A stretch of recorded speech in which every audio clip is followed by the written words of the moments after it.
guys keep bringing that up. It's like a week ago. I know, right? You ready to just get I it know, over with? yeah, because we looked at the things for a few days. We digested the things that we needed to learn from, the things that we did well in that game too. And from that point on, I was trying to move forward, get ready for Minnesota, a good side, and focus on ourselves and make sure we're ready for it. A better question, Steph, might be: was the mess? I know there was a message. Was the message received by this group, a veteran group that kind of can push it to the side, I guess? Yeah, I mean, I think this was an expected moment. It's at some point, right? At some point, you're gonna falter. You're gonna have a bad performance. You're gonna miss, or you're gonna give up points that you shouldn't. And then the question is, how do you respond? That moment was inevitable. It sucked that it happened against Portland, but it was inevitable. So I think we were prepared for it because we know that it's going to happen at some point, and the bigger picture is more how do you respond. And so we're back home now against a good opponent. Like I said, we give them all the respect. I think they're a good side. They've proven they can go to tough places like St. Louis against at that time an undefeated team and get a result. So we're not treating this lightly, but we want to get back on the horse. So what kind of practice week did you have? I mean, was it extra intense, or to your point, it's a veteran team, you just knew how to practice hard to win for Minnesota? It's practicing hard, but at the same time, you don't want to change things too much, right? I mean, just because things are going well, we're not practicing lightly beforehand, right? So it's really just trying to believe in the things we've been doing, believing that whether we win or lose or are satisfied or not satisfied, that the work is a foundation and it has to keep showing up, and that gives you comfort because it's a status quo in a way. So that's been good. I mean, for us as goalkeepers, obviously, yeah, we've looked at some things and we've been working on a few things here and there.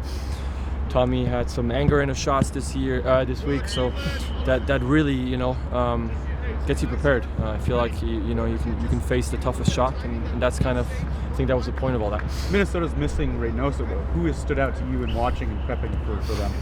I think the team. I think the fact that you lose a player who gets all that attention. Sometimes teams sacrifice maybe a little bit of team unity and identity to try to cater to a certain individual, and I see a team that's more unlocked and plays together, a team that's more cohesive and maybe more balanced, more even. So I don't see one guy who stands out. It's a whole team. I think they found a lot of success coming over their left side, so we're gonna have to make sure we're on top of that. They cross balls a lot and they get numbers in. They get 4 to 5 players into the box consistently. So we're gonna have to make sure we put pressure on crosses and then also pick up runners, obviously. How have you seen him? What have you seen from him to kind of work his way into the Well, I think he had a good preseason and he showed that he was hungry to get minutes. Then when the minutes arrived, at first a bit sparingly, I think he was willing to do what the team needed, which was really nice. It's an attacking-minded player coming in. I remember his first few games here, getting subbed in and doing a lot of defensive work. So I found that that's the hunger to get on the field. Coach, what do you need from me? I'll do it. And that's been really nice to see. Now that he's been starting a few games, it's trying to maintain that, and not just be like, okay, now I'll focus on the attacking-minded stuff. And I'll neglect that. It's you have to maintain that and be efficient or contributing factor on both sides of the field. So it's been good. It's been a good progression, and it's good to see him happy too. I think he's a guy who likes to be happy. I mean, everybody likes to be happy. Nobody likes to be miserable, but he's a jolly guy, and when he's happy, I think that the team vibes off of that. And then with Nico, he's somebody that could. There's so many positives going on. You can kind of sometimes overlook him a little bit, but he seems like he's really having a good season too. In comparison to last season, or not last season, past season for him. What have you kind of seen as far as what's working for him to help you guys? Yeah, I mean, Nico's always had qualities, and the biggest thing is we need him to be available on the field to be able to utilize those qualities. He's got an engine like nobody else. And I think players that have to face him know that they're going to be chasing him left and right, and he just never tires. And that's that's a pain in the butt for opponents. And so at his age, that's especially. I'm not saying he's old, but he's a veteran.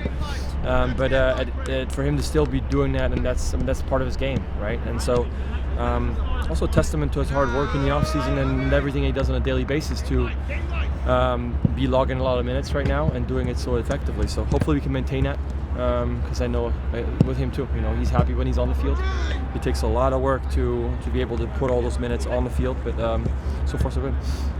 Anything special for the birthday? My mom cooked an awesome meal, cordon bleu. Made me a cake, and we just celebrated together, so it was amazing. Thank you. Anything else for Steph? Thanks, Steph. Thanks, appreciate it.